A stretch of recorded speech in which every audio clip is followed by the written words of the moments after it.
Sobre essas medidas que limitam a atuação dos ministros do Supremo Tribunal Federal e outras propostas que estão em discussão no Congresso Nacional, nós conversamos agora com o senador do PL do Distrito Federal, Isalci Lucas, a quem agradeço a participação em mais uma manhã. Senador, bem-vindo, bom dia. Bom dia, eu que agradeço. Quero ouvi-lo primeiro sobre essas informações que nós trouxemos agora a respeito dessas propostas em análise no Congresso Nacional para limitar, em algum aspecto, os poderes do STF, dos ministros do STF. Ontem nós demos uma informação de que pelo menos aquela proposta que visa acabar com decisões monocráticas é defendida pelo presidente da Câmara, Arthur Lira. Ele sinalizou de forma positiva só em relação a essa proposta. Como é que está a discussão do pacote como um todo? Bem, no Senado, nós já votamos essa matéria, foi aprovado, não é? E, de fato, não podemos admitir realmente que uma canetada de um ministro possa destituir um governador com mais de 1 milhão de votos. Então, realmente, não tem dúvida que isso aí é unanimidade. Agora, está previsto na Constituição uma regulamentação de algumas ações, não questões jurídicas, mas alguns procedimentos relacionados a isso que vai ser discutido ainda no Senado. Essa matéria tramitou na CCJ da Câmara, vai para o Senado.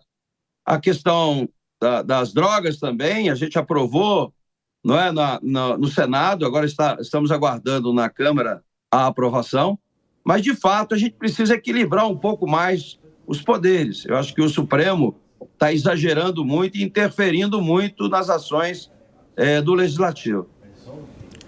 Senador, sobre esse assunto, a questão das emendas é um tema super polêmico, o Supremo Tribunal Federal está exigindo mudança, o Congresso, a Câmara e o Senado, correndo atrás daquilo que o Supremo Tribunal Federal exige. Para o senhor, há nesse tema das emendas interferência do Judiciário no Legislativo e há perspectiva iminente de um acordo ou ainda não, senador? Olha, eu participei praticamente todos os anos, ano sim, ano não, porque não pode participar todos os anos, consequente, mas com relação à transparência, acho que todos nós defendemos a transparência. A questão é que o ministro acabou suspendendo todas as emendas, inclusive emendas individuais, impositivas. Nós temos hoje instituições que estão sem receber há 3 meses, aguardando essa boa vontade aí do Supremo Tribunal Federal.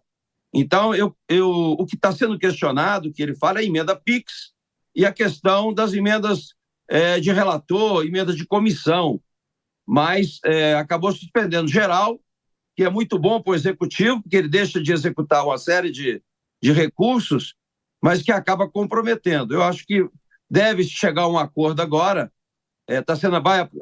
O coronel está ajustando um projeto de lei e a gente deve aprovar realmente um projeto para deixar bem transparente. E acho até que poderia servir de exemplo para o próprio Supremo Tribunal Federal, que tem muita coisa ainda que não é muito transparente. Acho que vai servir também de lição aí para o STF.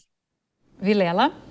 Senador, bom dia. Senador, na linha do que o senhor colocou agora, o senhor entende que essa eventual autocontenção, autorregulação do Senado Federal, da Câmara dos Deputados, do Legislativo como um todo, no sentido de estabelecer limites às questões das emendas, uma maior clareza na questão das emendas, isso pode servir como um estímulo ou até como uma cutucada no Judiciário, no Supremo Tribunal Federal, no sentido de que o Judiciário também venha a restringir algumas medidas que estejam sendo usadas de uma forma que se entenda como abusiva por parte do Legislativo?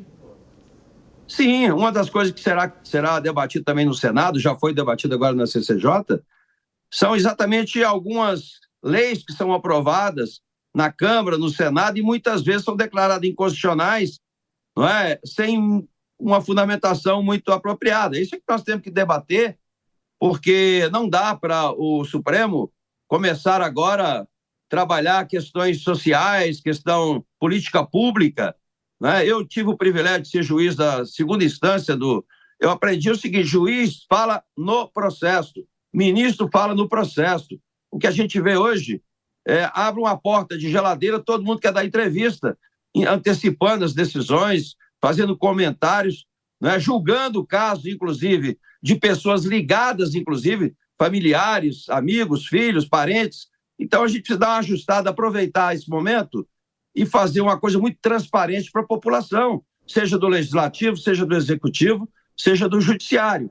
Mas esse debate está acontecendo e vai acontecer, vai aprofundar um pouco mais agora com essas questões aí do projeto de lei. Agora, senador, outra discussão que se prolonga também no Senado, no Congresso Nacional, é a regulamentação da reforma tributária.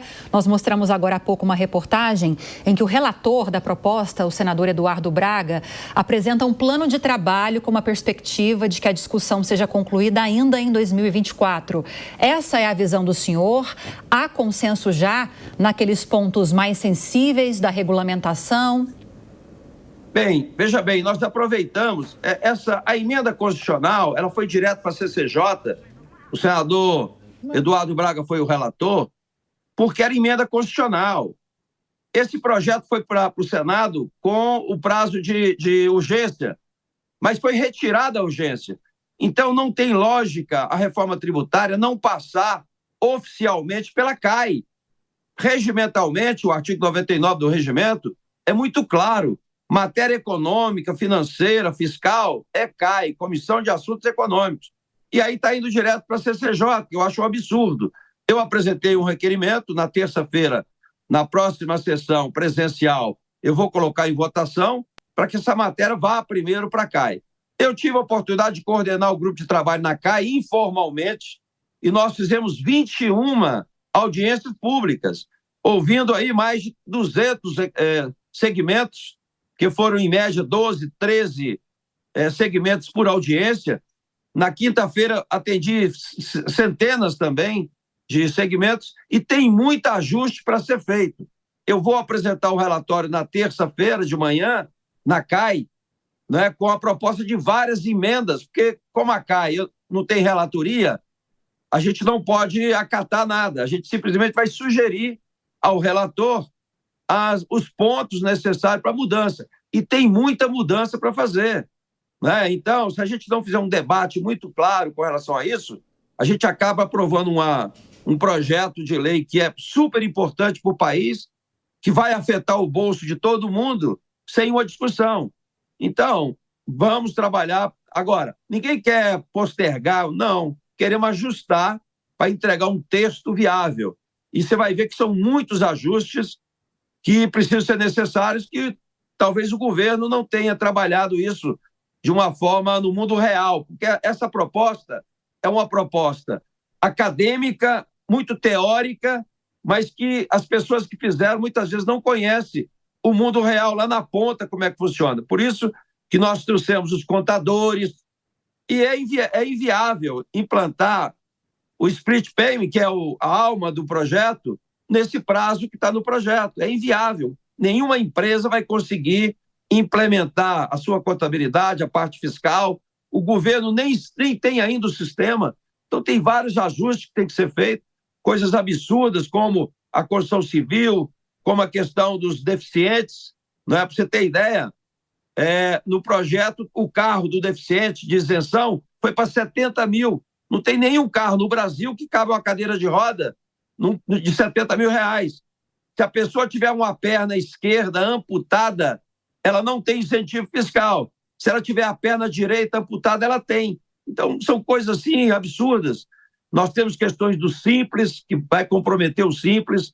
As prestadoras de serviço, que prestam serviço ao condomínio também, vão ter muita dificuldade. Então, tem muito ajuste e eu espero que a gente consiga debater isso na CAI e depois encaminhar para a CCJ. A discussão vai longe, então. Falamos com o senador do PL do Distrito Federal, Isalci Lucas. Muito obrigada pela participação, senador. Bom dia. Eu que agradeço.